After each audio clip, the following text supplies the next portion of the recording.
सर्वेभ्यो नमो नमः। जैसे कि मैम ने बताया, समय की बहुत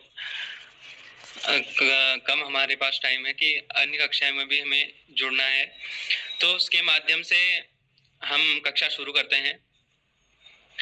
आवाज आ पा रही है सभी को? जी जी महोदय, सुस्पष्ट हो रहा है। जी, आवाज आ रही है। जी, सर्वप्रथम मेरा प्रश्न रहेगा सभी से कि सोचने का जो हमारा माध्यम है वह क्या हो सकता है जिसके द्वारा हम सोच सकते हैं? जी हमारा मन। हाँ, अन्य कोई और?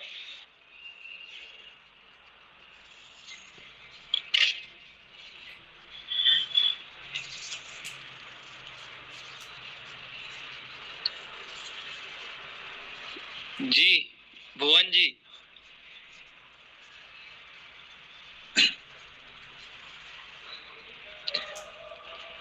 आवाज आ पा रही है मेरी? जी जी जी जी सुस्पष्ट हो। सोचने का जो माध्यम है हमारा वह क्या है आपकी दृष्टि से? मन और मस्तिष्क, जिससे हम सोचते हैं, विचार करते हैं। मस्तिष्क से। जी, जैसे आपने कहा कि मस्तिष्क और मन। जी, बहुत बढ़िया। और मेरा दूसरा प्रश्न रहेगा कि बुद्धि से आप क्या समझते हैं? आप उसके बारे में क्या क्या जानते हैं?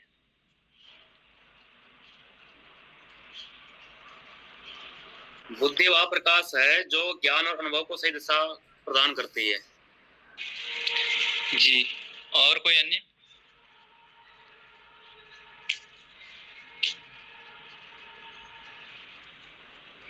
ठीक है, जैसे कि अटल जी ने बताया कि बुद्धि वह है जो हमारे मस्तिष्क और समझने की क्षमता।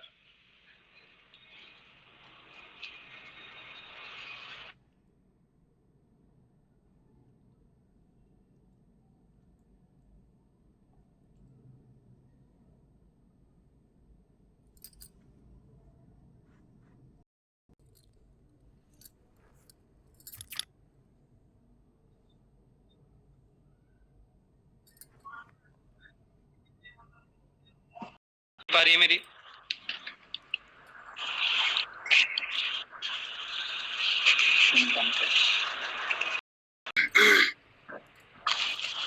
जी, जैसे कि आपने बताया कि बुद्धि ही वह समझने की क्षमता है, हमारी जो मानसिक क्षमता है उसके बारे में मेरा विषय है कि बुद्धि की अवधारणा,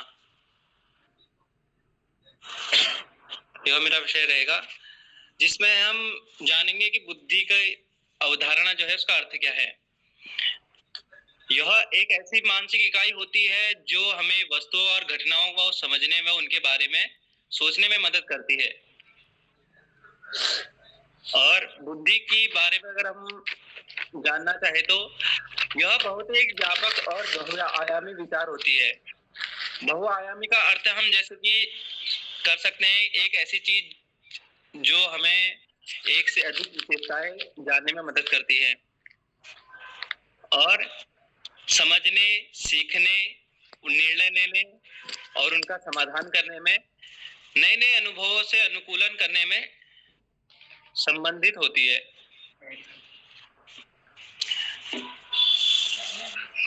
अब जैसे कि मुख्य इसके कुछ आयाम हैं, जैसे कि मनोवैज्ञानिक दृष्टि से हम देखें तो सर्वप्रथम आते हैं हमारे अल्फ्रेड बिने, जो कि एक फ्रांसीसी मनोवैज्ञानिक थे जिन्होंने पहला अपना व्यवहारिक बुद्धि परीक्षण, जो इन्होंने साइमन परीक्षण बनाने के लिए जाना जाता है इनके द्वारा, तो यह कहते हैं कि बुद्धि वह क्षमता है जो व्यक्ति को निर्णय लेने में, तर्क करने में, वस्तुओं को सही ढंग से समझने में सक्षम बनाती है।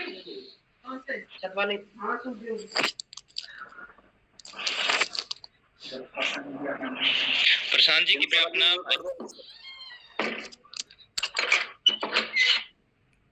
प्रशांत जी कृपया अपना माइक बंद कर दीजिए। अब परिभाषा पे हम आते हैं, तो परिभाषा है कि बुद्धि एक ऐसी मानसिक क्षमता होती है जिसके द्वारा हम व्यक्ति को ज्ञान, शिक्षा ग्रहण करने में, अर्जित करने में, अनुभव से सीखने में, तर्क करने में, परिस्थितियों को अपने अनुकूल बनाने में और समस्याओं का समाधान करने में।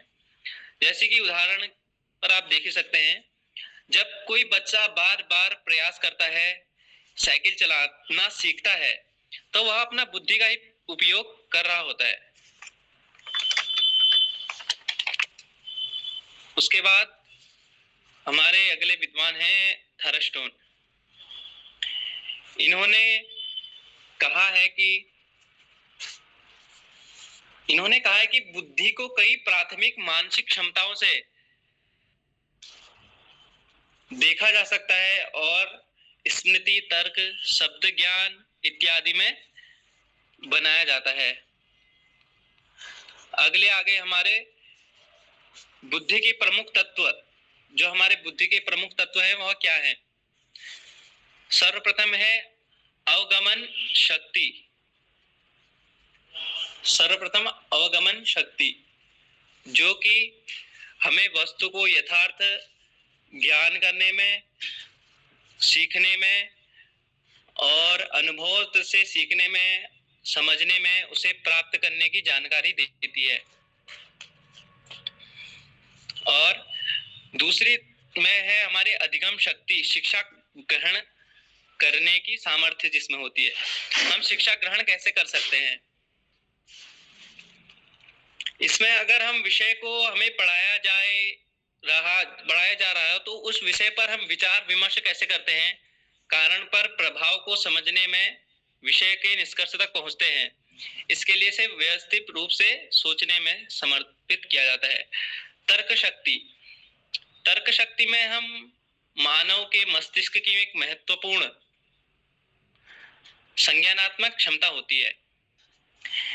इसे हम सोचने में, समझने में, समस्याओं का समाधान करने में, निर्णय लेने में मदद करते हैं। और अगला है हमारा निर्णय शक्ति। निर्णय शक्ति सबसे पहले यह समझना है कि निर्णय लेना कहाँ आवश्यक है और क्या वह निर्णय हमारा सही है और या कौन सी हमें समस्या हल करनी है। मूल्यांकन के आधार पर सबसे प्रभावी और उचित विकल्प का चयन करना है, क्या वह सही है या नहीं। यहाँ पर हमें निर्णय लेना वह सिखाती है। पांचवा हमारा जो टॉपिक है अनुकूलन क्षमता। इसमें हम यह सीखते हैं कि बदलती हुई परिस्थिति या नए वातावरण जो हमारे अनुसार स्वयं को ढालने में, समायोजित करने में, परिवर्तन करने में उनकी योग्यता के अनुसार एक महत्वपूर्ण गुण बताता है। अब मैं आपसे प्रश्न करना चाहूंगा,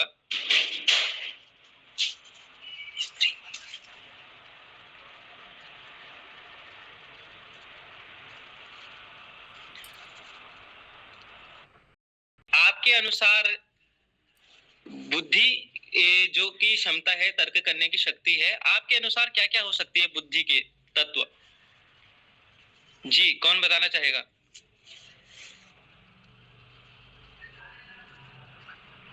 जी भास्कर जी। जी, उस बुद्धि में ज्ञान अर्जन करने की क्षमता होगी। जी, बहुत बढ़िया। अन्य कोई? उस बुद्धि में तर्क करने की क्षमता होगी। जी भास्कर जी, बहुत बढ़िया। और अन्य कोई?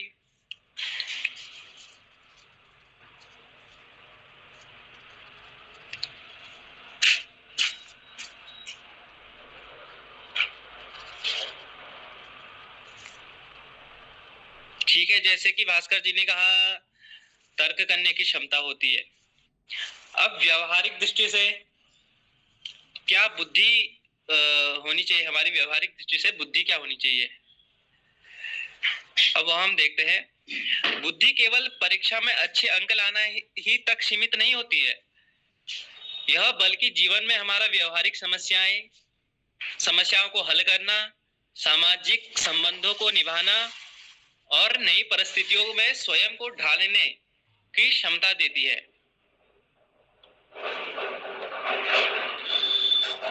स्पीयरमैन जो है उनके द्वारा कहा गया है कि उन्होंने जी फैक्टर थ्योरी में बताया गया है कि संज्ञानात्मक कार्यों के लिए आवश्यक क्या है, कार्यों को मानसिक प्रक्रिया है जो हमें सोचने, समझने, सीखने, याद रखने और समस्याओं को हल करने में हमको सक्षम बनाती है। जैसे कि बौद्धिक प्रक्रिया जो है हमारे अनुसार उन्होंने कहा है कि बौद्धिक क्षमता जो है हमारे, जैसे कि हमारे द्वारा की आविष्कार, साहित्यिक और कलात्मक कृतियां, डिजाइन इत्यादि इनके द्वारा बताया गया है। गिलफोर्ड जो है उन्होंने कहा है कि बहुआयामी होनी चाहिए बुद्धि। बहुआयामी मतलब कैसी होनी चाहिए? एक ऐसी बुद्धि होनी चाहिए कि जिसमें एक से अधिक विशेषताएं हों, एक से अधिक बुद्धि में क्षमता करने के विचार हों, ऐसी उनके द्वारा बताई गई है। और उन्होंने कहा है कि बुद्धि एक ऐसी नहीं होनी चाहिए बल्कि कई प्रकारों की होती है, जैसे कि भाषाई, तार्किक करना, हमें तर्क करना, वितर्क करना, गणितीय भाषा, जैसे कि हमें कोई भी विषय कोई जैसे किसी विषय में अपना रुचि रखता है, कोई विज्ञान में रुचि रखता है, कोई हिंदी में अपना रुचि रखता है, कोई संस्कृत में रुचि रखता है, तो इसी प्रकार संगीतात्मक भी होनी चाहिए और सामाजिक भी होनी चाहिए, संगीतात्मक भी होनी चाहिए, सामाजिक इत्यादि होनी चाहिए।